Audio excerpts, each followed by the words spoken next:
రోజు రోజుకు దేశవ్యాప్తంగా జరుగుతున్నటువంటి మహిళా అత్యాచారాలు అఘాయిత్యాలపైన కఠినమైన చట్టాలు తీసుకురావాలని ఉద్దేశంతో ఈరోజు కేంద్ర హోంశాఖ సహాయ మంత్రి బండి సంజయ్ కుమార్ గారికి వినతిపత్రం సమర్పించడం జరిగింది. ఈ సందర్భంగా వారు మాట్లాడుతూ దేశవ్యాప్తంగా కఠిన చట్టాలు అవసరం ఎంతైనా ఉందని, దీనికి తనతోటి సహకార మిత్రులు ఉందని మంత్రి బృందం ఏదైతే ఉందో వారితో చర్చించి వీటి గురించి చర్య తీసుకుంటామని చెప్పి హామీ ఇవ్వడం జరిగింది.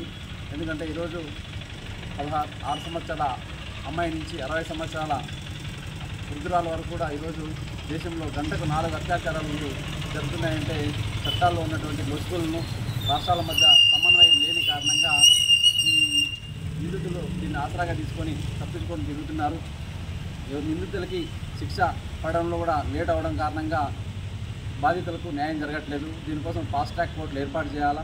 అదేవిధంగా నిందితులను విచారించేందుకు రాష్ట్రాలు కేంద్రాల మధ్య ఒక సమన్వయమైన ఏజెన్సీ లాగా ఒక వ్యవస్థను ఏర్పాటు చేస్తే ఏ రాష్ట్రంలో జరిగిన అత్యాచార నిందితులు రాష్ట్రాల మధ్య సమన్వయ లోపం లేని కారణంగా ఇక్కడి నుంచి వేరే రాష్ట్రాలకు పారిపోవడం, అక్కడి నుంచి ఇంకో రాష్ట్రానికి రావడం, దీంతో ఎవరైతే బాధితులు ఉన్నారో వారికి న్యాయం జరిగే దాంట్లో చాలా జాప్యం జరుగుతుంది.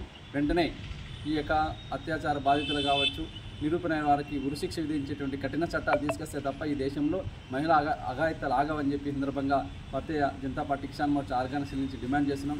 అదేవిధంగా ఈ యొక్క కోర్టుల విచారణలో కూడా ఫాస్ట్ ట్రాక్ కోర్టులు ఏర్పాటు చేయాలని చెప్పి కోరడం జరిగింది. దీనికి సానుకూలంగా మంత్రి స్పందించి చర్చిస్తారని చెప్పి కూడా హామీ ఇవ్వడం జరిగింది.